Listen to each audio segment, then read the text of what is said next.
मैं आज जो कहानी तुम्हें सुनाने जा रहा हूं वो कोई आम किस्सा नहीं है। ये एक ऐसा अनुभव है जिसने मेरी जिंदगी ही नहीं, मेरी आत्मा को भी हमेशा के लिए बदल दिया। ये कहानी है एक ऐसे स्थान की जहां इंसान अपने कदम से नहीं, अपने कर्मों से पहुंचता है। जहां आवाजें सिर्फ कानों तक नहीं, रूह तक जाती हैं। ये बात आज से 7 साल पुरानी है। हम 4 दोस्त, मैं, राहुल, सौरभ और जतिन, कॉलेज से गर्मियों की छुट्टियों में उत्तराखंड की पहाड़ियों की तरफ घूमने निकले थे। मेरे दादा की एक पुरानी हवेली थी, सैकड़ों साल पुरानी, अब खंडहर में बदल चुकी थी। गांव वालों का कहना था कि वो हवेली शरापित है, पर हम शहर के लड़के भूत प्रेत की बातों पर क्या यकीन करते हैं। हमने हंसते हुए कहा, चलो वही चलते हैं, एडवेंचर तो वही मिलेगा। गांव पहुंचते ही सब अजीब लगने लगा। लोग हमें घूरते थे जैसे हमने कोई गुनाह कर दिया हो। एक बूढ़ी औरत जिसके हाथ कांप रहे थे पास आई और बोली, मत जाओ वहां, वो जाग चुका है। बाबा अभी भी यज्ञ की प्रतीक्षा में है।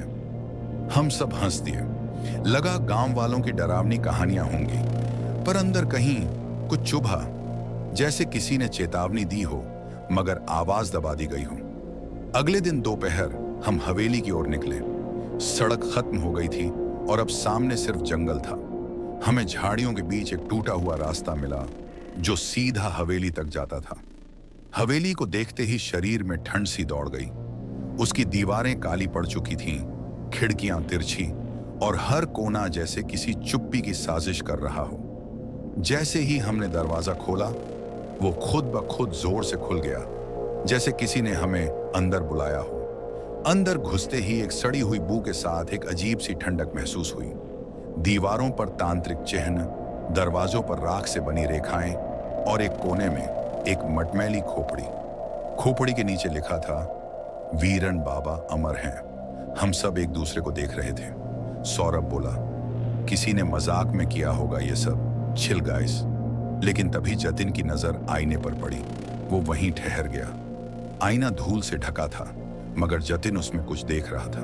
वो मुझे बुला रहे हैं, बाबा बाबा कह रहे हैं, यज्ञ अधूरा है। उसकी आवाज बदल गई थी, आंखें खाली, चेहरा सूना। हमने उसे हिलाया, समझाया, लेकिन वो बस बड़बड़ा रहा था। मंत्र अधूरा, यज्ञ, खून। अचानक हवेली का दरवाजा जोर से बंद हो गया। हम सब चौंक कर दरवाजे की तरफ दौड़े, मगर वो अब पत्थर सा लग रहा था, जैसे कोई अदृश्य शक्ति ने उसे सील कर दिया हो। दीवारों से अब फुसफुसाहटें आने लगीं।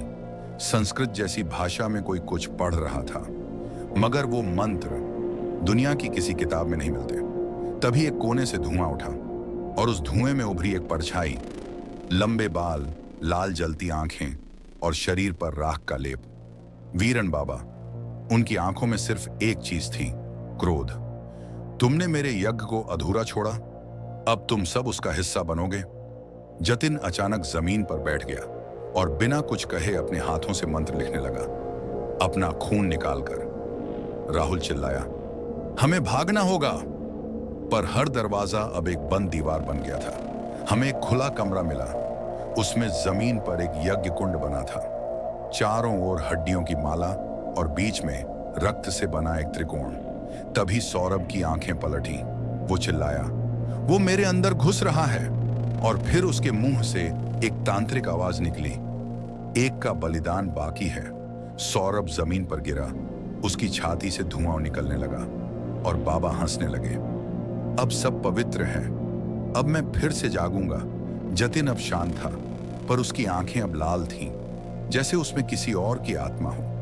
मैंने हिम्मत करके एक खिड़की तोड़ी और किसी तरह बाहर कूदा। मैं दौड़ता रहा, चीखता रहा। पीछे से हवेली से सिर्फ एक आवाज आती रही, वीरन बाबा अमर हैं, वीरन बाबा अमर हैं। आज 7 साल हो गए हैं। मैं ठीक हूं शायद, पर हर रात जब नींद आती है, कोई मेरे कान में वही अधूरा मंत्र दोहराता है, AUM क्लीन नमः, अधूरा यज्ञ पूर्ण करो। कभी कभी मैं आईने में खुद को देखता हूं और मुझे अपनी आंखों में किसी और की परछाई दिखती है। वीरन बाबा का यज्ञ अभी भी अधूरा है।